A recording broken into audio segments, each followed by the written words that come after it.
The first sign that something had gone wrong was not war. It was silence. Across the eastern fringe, battlefields that had burned for centuries suddenly went still. Vox traffic collapsed into static. Astropathic choirs died mid-transmission, their final messages describing a present so vast that their thoughts simply stopped. Not screaming, not failing, just ending. On dozens of worlds, the oceans began to move against the rotation of their planets. Tides rose where no moon existed. Water retreated from shores as if answering a call that did not travel through space, sound, or the warp. It came from somewhere deeper. Within the Imperium, the warp itself began to distort. Storms folded inward. Demonic legions marching toward fresh conquests found their paths unraveling, their destinations dissolving into impossible coordinates. Even the Chaos Gods, beings born from the raw emotions of entire species, felt something intrude upon their dominion. Not another god. Something that did not belong to the game at all. Far beyond imperial charts, on a world long erased from history, the sea split. A city emerged that had never been built. Its spires defied dimension, its foundations pierced into places that no longer existed. Geometry lost authority in its presence. The city was older than memory, older than myth, older than the stars now trembling above it. At its center, Cthulhu awoke. The awakening did not send shockwaves. It rewrote the rules. Stars flickered. Light arrived before it was emitted. Entire fleets found themselves years displaced in time. Astarte's battle brothers lived through centuries of war in the space between heartbeats. Some emerged screaming, some emerged smiling. None were the same. Across the galaxy, psychers collapsed by the millions. Their minds were not burned. They were overwritten. They spoke of black oceans beneath inverted skies, of a shadow rising behind reality, of something watching the galaxy as one might observe dust suspended in a beam of light. The Imperium responded the only way it knew how. With fire. 3 battle fleets were assembled. Titans marched. Chapters of the Adeptus Astartes answered the call. The Inquisition sealed entire subsectors and declared exterminatus on worlds that showed the earliest signs of contamination. None of it mattered. The closer Imperial forces moved to the anomaly, the less their machines behaved like machines. Weapons misfired in patterns that resembled language. Engines stalled when commanded to accelerate. Servitors tore out their own control implants and walked calmly into space. When the fleets reached the ocean world, they found the sky already wrong. Stars hung in the wrong places, constellations twisted, distance collapsed. The planet's surface stretched beyond its circumference. And above the horizon, Cthulhu awoke. His form eclipsed the sun, not by size alone, but by presence. Reality bent around him, unable to decide whether he was within it or beyond it. His wings unfolded across the void. His body was carved from forgotten epochs. His face was a contradiction of flesh and eternity. The moment his eyes opened, the warp screamed.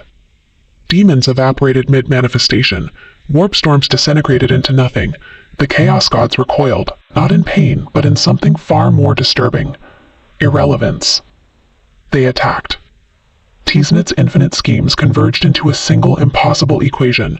Korn's rage became a blade that split dimensions. Nurgle unleashed plagues that devoured causality. Slaanesh poured sensation into reality until stars themselves howled.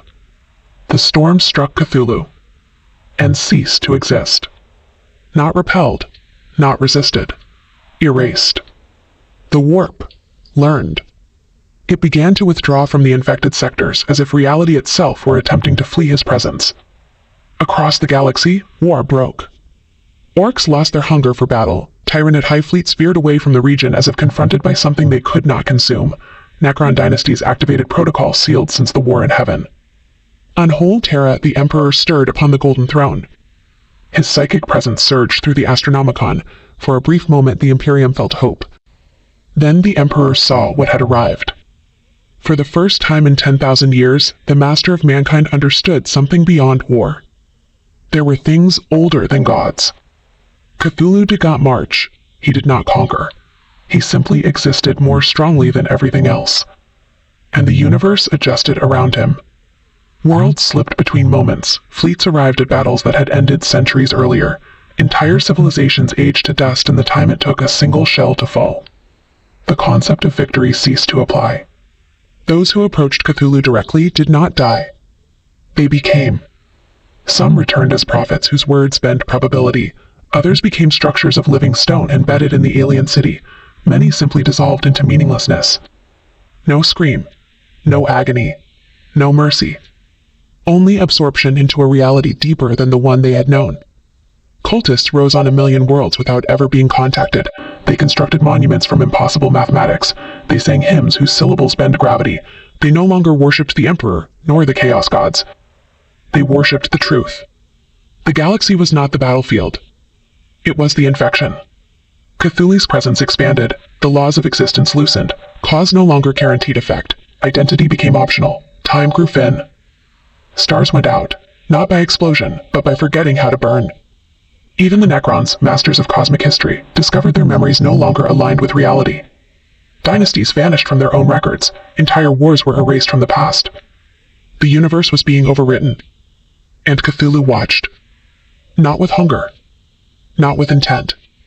With the detached that surveyed, observing for which galaxies were temporary disturbances. The Chaos Gods fell silent. Their realms withered. Their demons lost coherence. War, the engine of the 40K universe, lost its meaning. There could be no victory over something that did not participate in existence on the same terms. The final transmissions from Terra describe the Emperor standing within the shattered blaze of the Astronomicon, his psychic form stretched across the galaxy in one last attempt to anchor reality. For a heartbeat, the stars steadied. Then Cthulhu turned his gaze toward mankind's god. The Astronomicon went dark. Navigation ended. Hope followed. Across the Milky Way, civilizations collapsed not to invasion, not to war, but to understanding. The truth was revealed. The universe was not built for its inhabitants. It was merely passing through something far older. And Cthulhu was awake.